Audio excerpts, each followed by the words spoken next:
বিসমিল্লাহির রহমানির রহিম। আমি মোহাম্মদ মিজানুর রহমান মিজান, বনানী থানা বিএনপির সিনিয়র যুগ্ম আহ্বায়ক। আমি মহাখালী 20 নম্বর ওয়ার্ডের বাসিন্দা। আমি জাতীয়তাবাদী ছাত্র দলের রাজনীতির হাত ধরে আমি বাংলাদেশ জাতীয়তাবাদী দলের সাথে আজকে দীর্ঘ বছর জড়িত। 1980-র দশকে শহীদ রাষ্ট্রপতি জিয়াউর রহমানের সাথে ক্যানেল ডিগিং প্রোগ্রামের মধ্যে দিয়ে পরবর্তীতে শহীদ রাষ্ট্রপতি জিয়াউর রহমানের সাথে শিক্ষা সফরে তথা হিজবুল বাহারে যাওয়ার ভ্রমণ করার সৌভাগ্য আমার হয়েছিল। আমি জাতীয়তাবাদী ছাত্র দলের প্রতিষ্ঠা লগ্ন থেকে আমি এই দলের সাথে সম্পৃক্ত। বাংলাদেশের সরকারি তিতুমির কলেজ, জাতীয়তাবাদী ছাত্র দলের মহানগর, জাতীয়তাবাদী ছাত্র দল কেন্দ্রীয় কমিটি, পরবর্তীতে জাতীয়তাবাদী স্বেচ্ছাসেবক দলের কেন্দ্রীয় কমিটি, পরবর্তীতে আমি আমার নিজ গ্রাম দাদার এলাকা আমার বাপের অর্থাৎ আমার নিজ গ্রাম মাদারীপুর জেলা বিএনপির যুগ্ম আহ্বায়ক হিসেবে দীর্ঘদিনের দায়িত্ব পালন করেছি। পরবর্তীতে যেহেতু সরকারি তিতুমির কলেজ থেকে আমার রাজনীতির হাতে খড়ি, আমি তিতুমির কলেজের রাজনীতি হাতে খড়ি, এখান থেকে আমার রাজনীতি উত্থান এবং পরবর্তীতে আমি মাদারীপুর জেলা বিএনপি থেকে আবার ঢাকা মহানগরীর রাজনীতিতে আমি সম্পৃক্ত হই।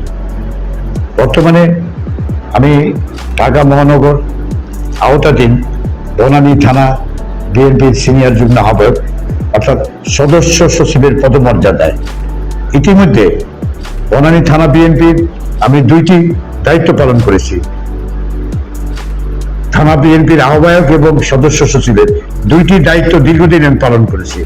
পরবর্তীতে আহ্বায়ক হিসেবে আমাদের এই আরেকজনকে আমরা মনোনীত করেছি। এখন আমি বিএনপির সদস্য সচিব হিসেবে তথা সিনিয়র জয়েন্ট কর্মী হিসেবে দায়িত্ব পালন করতে আসছি।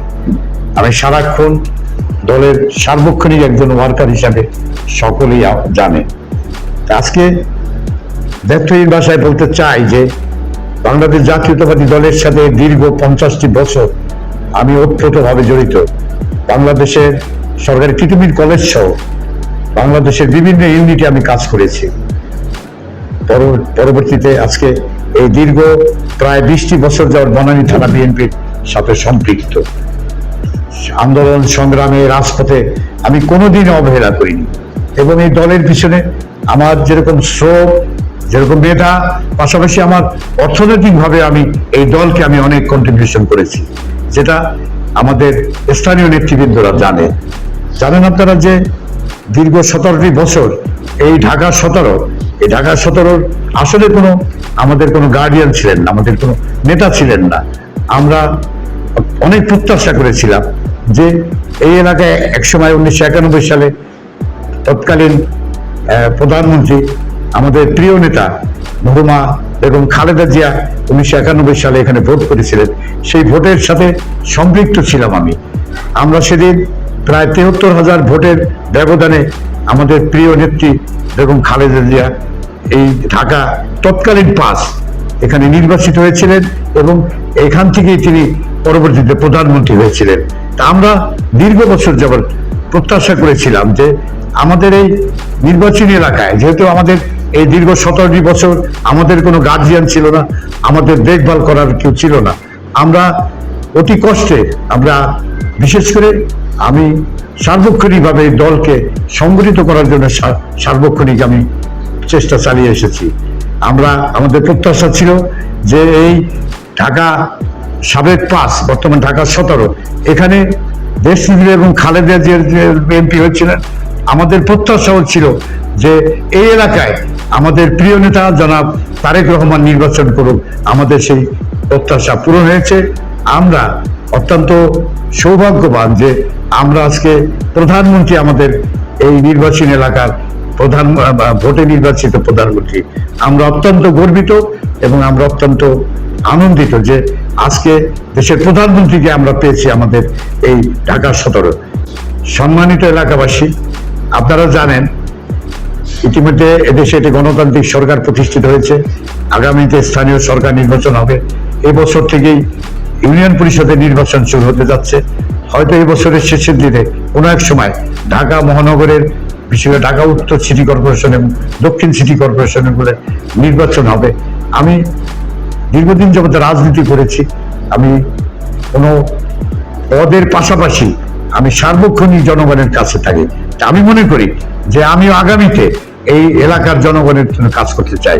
তা আমি ঢাকা উত্তরের 20 নম্বর ওয়ার্ডের একজন কাউন্সিলর প্রার্থী হিসাবে আমি প্রতিযোগিতা করতে চাই এবং এলাকাবাসীর সকলের দোয়া চাই। আমি চাই যে এলাকার সকল প্রকার উন্নয়নের জন্য আমার তো কোনো স্বার্থ নাই, কারণ আমি আমার এই রাজনৈতিক জীবনটা ভর আমি সাধারণ মানুষের পাশে, ছাত্র সমাজের পাশে, যুব সমাজের পাশে, প্রান্তিক জনগোষ্ঠীর পাশে আমি সর্বক্ষণিক থাকি। আমি যে কোনো সময় যে কোনো নেতাকর্মী বিপদের সময় আমি পাশে গিয়ে দাঁড়াই। আমি মনে করি যে এই এলাকায় এই বিশেষ করে 20 নম্বর ওয়ার্ডে এখানে একটি বস্তি অধ্যুষিত, সাততলা বস্তি, যেখানে একটি টার্মিনাল অবস্থিত। এখানে টার্মিনাল বস্তি, এখানে যে সকল অনৈতিক কাজগুলো হয়, আমি এক ব্যক্তি যে এই অনৈতিক কাজগুলোর জন্য প্রতিবাদ করি। আমি আশা করি আগামীতে যদি আমাদের এই 20 নম্বর ওয়ার্ডের প্রান্তিক জনগোষ্ঠীর সমর্থন পাই, আমি দৃঢ়কণ্ঠে বলতে পারি আমি এই এলাকায় কোনো প্রকার মাদক, চাঁদাবাজি এবং সন্ত্রাস কোনো অবস্থায় আমাদের বরদাস্ত করতে দেওয়া যাবে না। কারণ এই সন্ত্রাসীদের দাঁত ভাঙা জবাব দেওয়ার মতো ক্ষমতা আমার আছে। আমি মনে করি আমি দীর্ঘ বছর রাজনীতি করেছি, হাজার হাজার সন্ত্রাসী, হাজার হাজার গুন্ডাদের সাথে ফাইট করে আমি রাজনীতি করেছি বাংলাদেশে। আপনারা জানেন গত 17 বছরের আওয়ামী ফ্যাসিস্টরা, আওয়ামী গুন্ডারা এমন কোনো অপরাধ, এমন কোনো অত্যাচার অবিচার করে নাই। আমরা নির্যাতিত থাকার পরও আমরা ফ্যাসিস্টদের কোনো অবস্থায় তাদের সামনে মাথা নত করি নাই। আমি মনে করি আজকে আমার দল ক্ষমতায়, আগামীতে এই দল আমার দীর্ঘদিনের যে পরিশ্রম, দীর্ঘদিন যে আমি সততার সহিত এই দলের হাল ধরে আসছি, আমি এই দলের শুধু সই না, এই দলের পিছনে আমি অর্থনৈতিকভাবে আমি অনেক ক্ষতিগ্রস্ত। আমি আশা করব যে আগামীতে এই দল যদি আমাকে মূল্যায়ন করে, আমি এই দলের সম্মানার্থে, এই দলের ভাবমূর্তি যাতে আরো বেশি বৃদ্ধি পায়, আমি সেই চেষ্টাই করব। আপনাদের সকলকে ধন্যবাদ।